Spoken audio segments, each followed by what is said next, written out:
जय हिंद, वंदे मातरम। स्वागत है आप सभी का जीएस विद आशु पर। आज की वीडियो बिहार दरोगा पर भारी पड़ने वाली वीडियो है।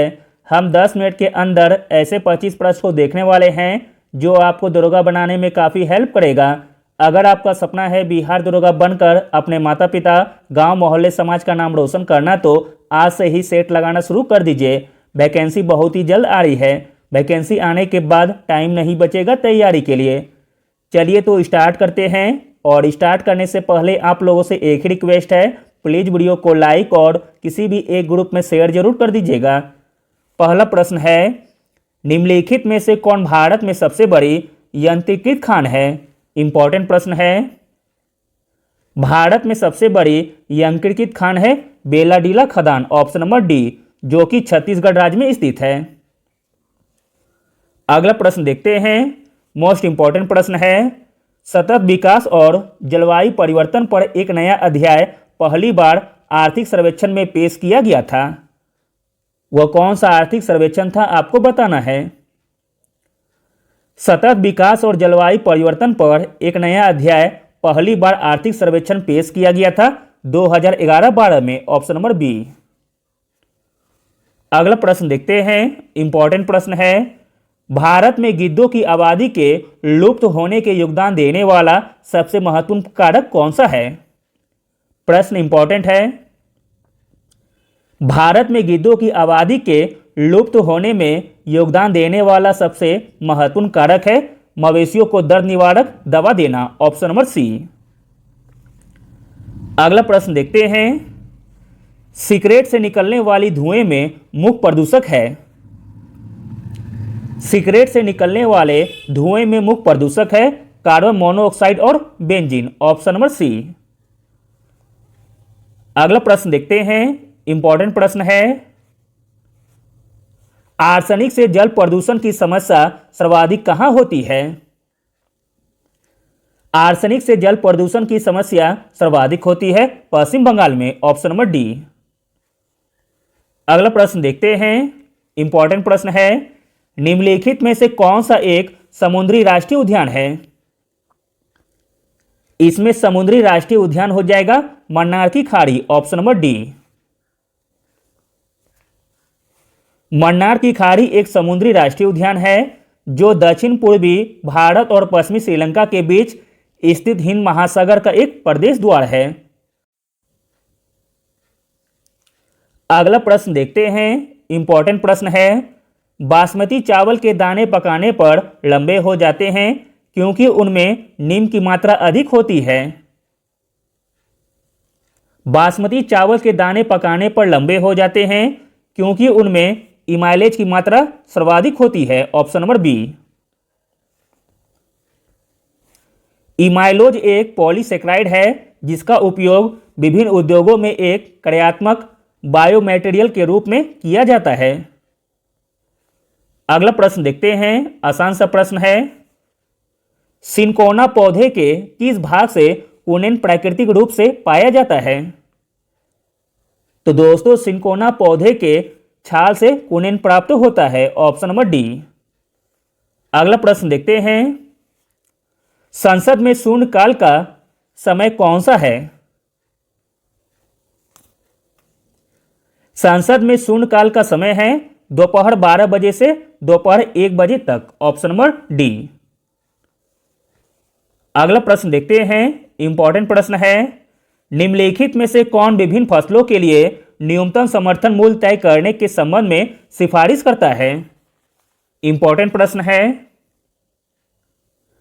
विभिन्न फसलों के लिए न्यूनतम समर्थन मूल्य तय करने के संबंध में सिफारिश करता है कृषि लागत और मूल्य आयोग, ऑप्शन नंबर सी।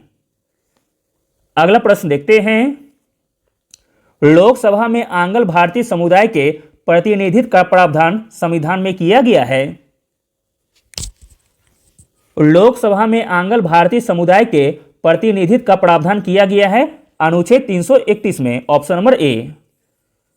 अगला प्रश्न देखते हैं। इंपॉर्टेंट प्रश्न है कि संविधान संशोधन के द्वारा केंद्रीय मंत्रियों की संख्या लोकसभा में कुल सदस्यों की संख्या के 15% तक सीमित कर दी गई है। तो दोस्तों, वह संशोधन है 91वां संशोधन, ऑप्शन नंबर ए। अगला प्रश्न देखते हैं, निम्नलिखित में से किस राज्य में सबसे पहले लोकायुक्त का कार्यालय स्थापित किया गया था? इंपॉर्टेंट प्रश्न है। सबसे पहले लोकायुक्त का कार्यालय स्थापित किया गया था महाराष्ट्र में, ऑप्शन नंबर ए। अगला प्रश्न देखते हैं, इंपॉर्टेंट प्रश्न है, संविधान के तहत निम्नलिखित में से कौन सा मौलिक अधिकार केवल भारत के नागरिकों को गारंटीकृत है, भारत में रहने वाले विदेशियों को नहीं?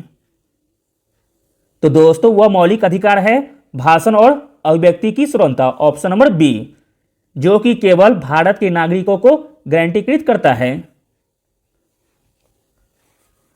अनुच्छेद 15, 16, 19, 29 और 30 में उल्लेखित मौलिक अधिकार प्रत्येक भारतीय नागरिक पर लागू होते हैं। अगला प्रश्न देखते हैं, अनुच्छेद 108 के तहत लोकसभा और राज्यसभा की संयुक्त बैठक किसके द्वारा बुलाई जाती है? अनुच्छेद 108 के तहत लोकसभा और राज्यसभा की संयुक्त बैठक बुलाई जाती है राष्ट्रपति के द्वारा, ऑप्शन नंबर ए, जबकि इसकी अध्यक्षता करता है लोकसभा अध्यक्ष। अगला प्रश्न देखते हैं, प्रश्न इंपॉर्टेंट है, संविधान के निम्नलिखित अनुच्छेदों में से कौन सा यह प्रावधान करता है कि अध्यक्ष के पास मतों की समानता के मामले में एक निर्णायक मत होगा? तो दोस्तों वह अनुच्छेद है अनुच्छेद 100, ऑप्शन नंबर सी। भारतीय संविधान के अनुच्छेद 100 में यह प्रावधान किया गया है कि मतों की समानता के मामले में अध्यक्ष के पास एक निर्णायक मत होगा और उसका प्रयोग करेगा। अगला प्रश्न देखते हैं, निम्नलिखित में से कौन सी नहर दामोदर नदी से निकाली गई है? दामोदर नदी से निकाली गई है एडर नहर, ऑप्शन नंबर बी। एडर नहर 1938 में दामोदर नदी से निकाली गई थी। नहर की लंबाई लगभग 54 किलोमीटर लंबी है। अगला प्रश्न देखते हैं, इंपॉर्टेंट प्रश्न है, भारत की जनगणना 2011 के अनुसार 2001-2011 की अवधि के दौरान देश में जनसंख्या का परसेंट वृद्धि कितनी थी? भारत की जनगणना 2011 के अनुसार 2001-2011 की अवधि के दौरान देश में जनसंख्या की परसेंट वृद्धि दर थी 17.70%, ऑप्शन नंबर बी। अगला प्रश्न देखते हैं, इंपॉर्टेंट प्रश्न है, भारत की निम्नलिखित में से कौन सी झील जम्मू और कश्मीर में स्थित है? जम्मू और कश्मीर में स्थित है वह झील का नाम है आंचर झील, ऑप्शन नंबर सी। जबकि हमीरसर झील गुजरात में है, कोलोरु झील आंध्र प्रदेश में है, फूलर झील उत्तर प्रदेश में स्थित है। अगला प्रश्न देखते हैं, इंपॉर्टेंट प्रश्न है, निम्नलिखित में से किस देश के नाम का अर्थ 40 जनजातियों का देश है? तो दोस्तों वह देश है किर्गिस्तान, ऑप्शन नंबर बी। अगला प्रश्न देखते हैं, इंपॉर्टेंट प्रश्न है, निम्नलिखित में से कौन परवाल विरंजन का सबसे महत्वपूर्ण कारक है? परवाल विरंजन का सबसे महत्वपूर्ण कारक है global warming, option number D. अगला प्रश्न देखते हैं, 5वें खेलो इंडिया यूथ गेम्स का उद्घाटन कहां किया गया है? 5वें खेलो इंडिया यूथ गेम्स का उद्घाटन किया गया है मध्य प्रदेश के भोपाल में, ऑप्शन नंबर डी। अगला प्रश्न देखते हैं, G20 अंतर्राष्ट्रीय वित्तीय संरचना कार्य समूह की पहली बैठक कहां आयोजित की गई? G20 अंतर्राष्ट्रीय वित्तीय संरचना कार्य समूह की पहली बैठक आयोजित की गई चंडीगढ़ में, ऑप्शन नंबर सी। अगला प्रश्न देखते हैं, इंपॉर्टेंट प्रश्न है, गणतंत्र दिवस पैरेड 2023 में किस राज्य की झांकी को सर्वश्रेष्ठ झांकी चुना गया है? गणतंत्र दिवस पैरेड 2023 में उत्तराखंड राज्य की झांकी को सर्वश्रेष्ठ झांकी चुना गया है।